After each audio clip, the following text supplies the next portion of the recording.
These are traces of our origins.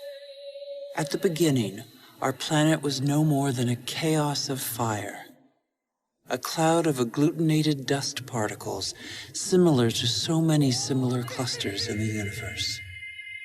Yet this was where the miracle of life occurred.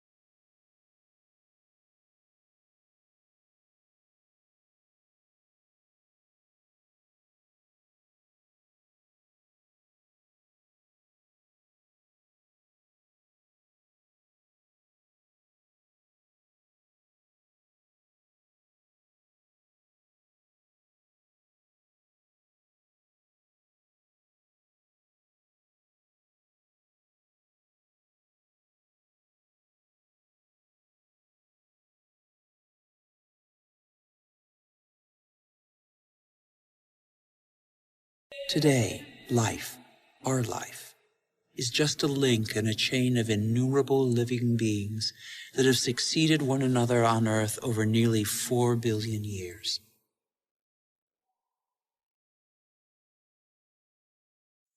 And even today, new volcanoes continue to sculpt our landscapes. They offer a glimpse of what our Earth was like at its birth. Molten rock surging from the depths, solidifying, cracking, blistering, or spreading in a thin crust before falling dormant for a time.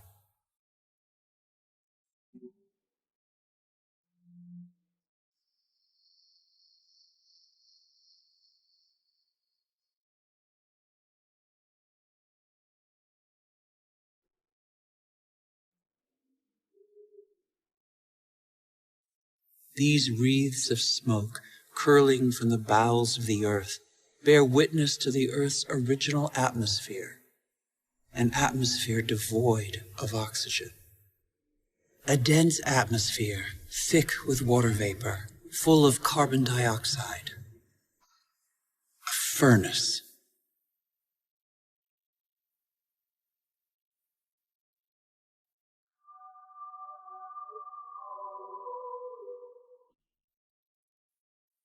The Earth cooled.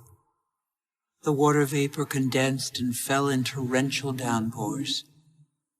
At the right distance from the sun, not too far, not too near, the Earth's perfect balance enabled it to conserve water in liquid form. The water cut channels. They are like the veins of a body, the branches of a tree, the vessels of the sap that the water gave to the Earth.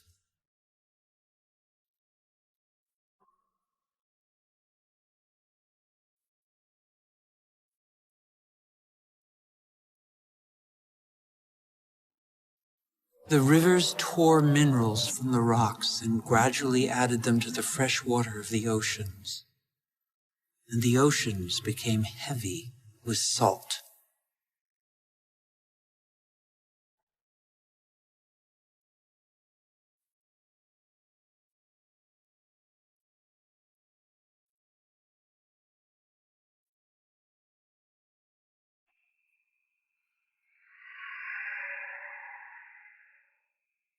Where do we come from? Where did life first spark into being? A miracle of time, primitive life forms still exist in the globe's hot springs. They give them their colors. They're called archaeobacteria.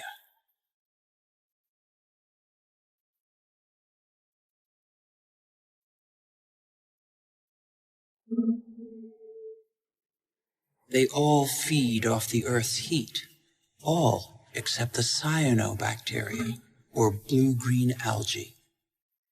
They alone have the capacity to turn to the sun to capture its energy. They are a vital ancestor of all yesterday's and today's plant species. These tiny bacteria and their billions of descendants changed the destiny of our planet. They transformed its atmosphere.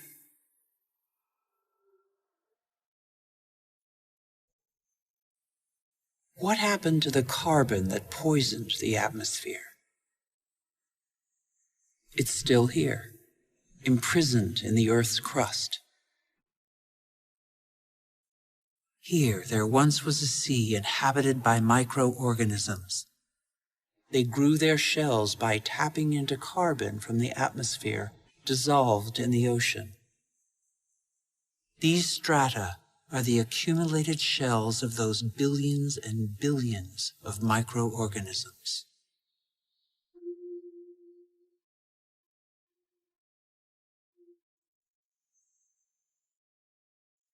Thanks to them, the carbon drained from the atmosphere and other life forms could develop. It is life that altered the atmosphere. Plant life fed off the sun's energy, which enabled it to break apart the water molecule and take the oxygen. And oxygen filled the air. The Earth's water cycle is a process of constant renewal. Water falls, water vapor, clouds, rain, springs, rivers, seas, oceans, glaciers. The cycle is never broken. There's always the same quantity of water on Earth. All the successive species on Earth have drunk the same water. The astonishing matter that is water, one of the most unstable of all.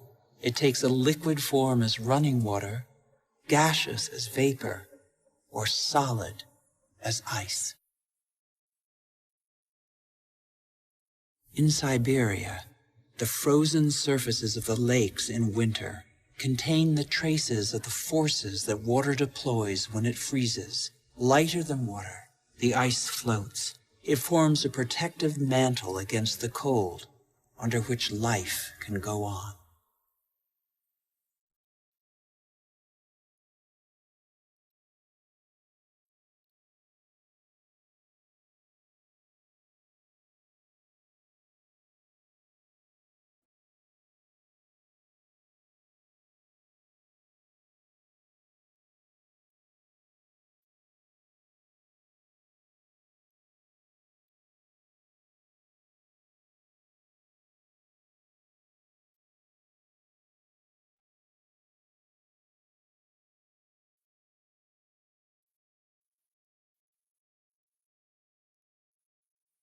The engine of life is linkage.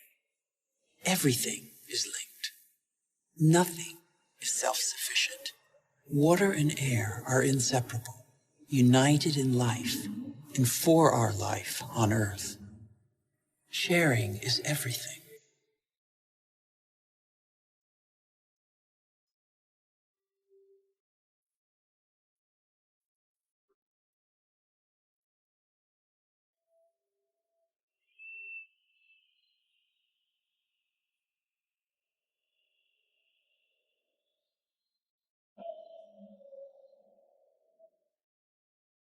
The green expanse peeking through the clouds is the source of oxygen in the air. 70% of this gas, without which our lungs cannot function, comes from the algae that tint the surface of the oceans. Our Earth relies on a balance in which every being has a role to play and exists only through the existence of another being. A subtle, fragile harmony that is easily shattered.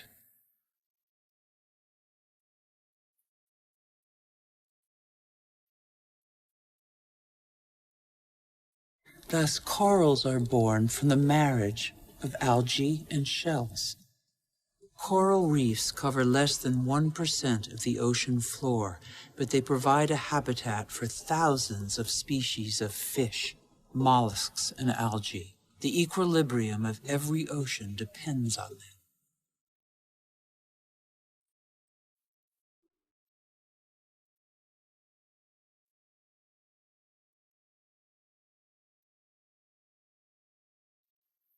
The Earth counts time in billions of years. It took more than 4 billion years for it to make trees.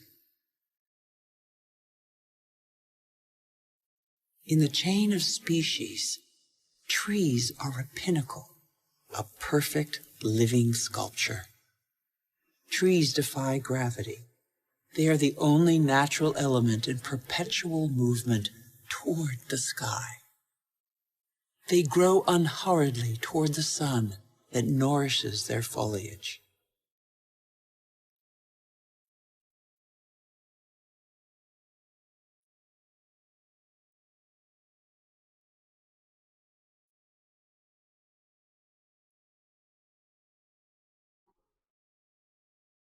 They have inherited from those minuscule cyanobacteria the power to capture light's energy. They store it and feed off it, turning it into wood and leaves, which then decompose into a mixture of water, mineral, vegetable, and living matter. And so, gradually, soils are formed.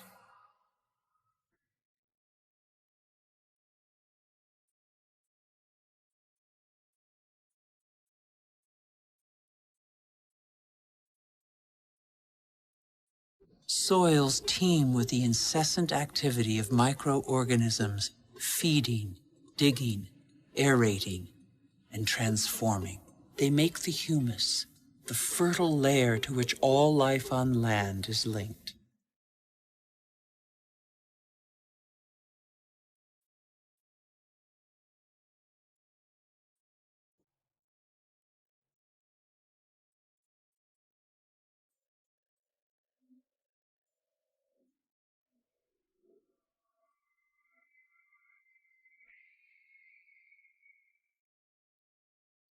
What do we know about life on Earth?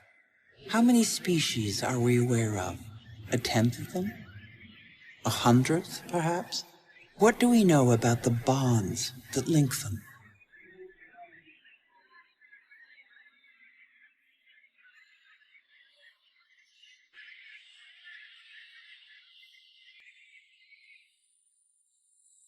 The Earth is a miracle. Life remains a mystery.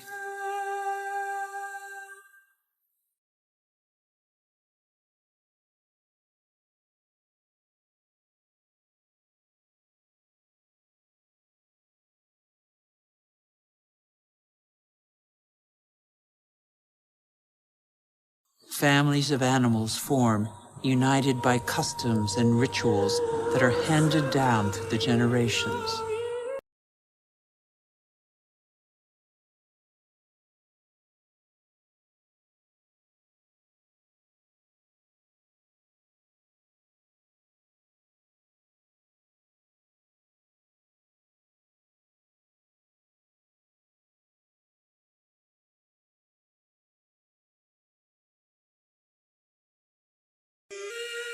Some adapt to the nature of their pasture, and their pasture adapts to them. And both gain. The animal sates its hunger, and the tree can blossom again.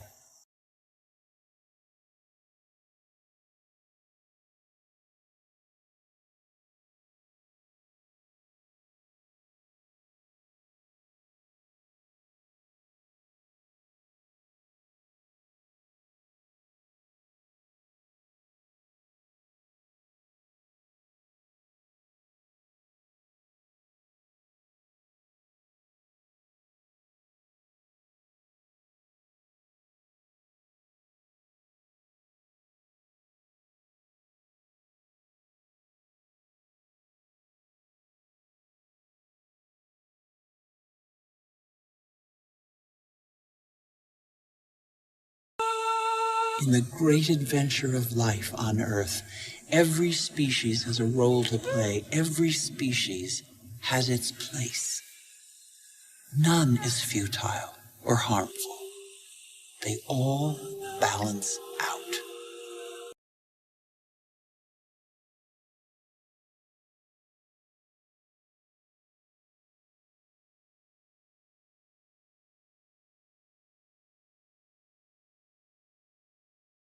And that's where you, Homo sapiens, wise human, enter the story.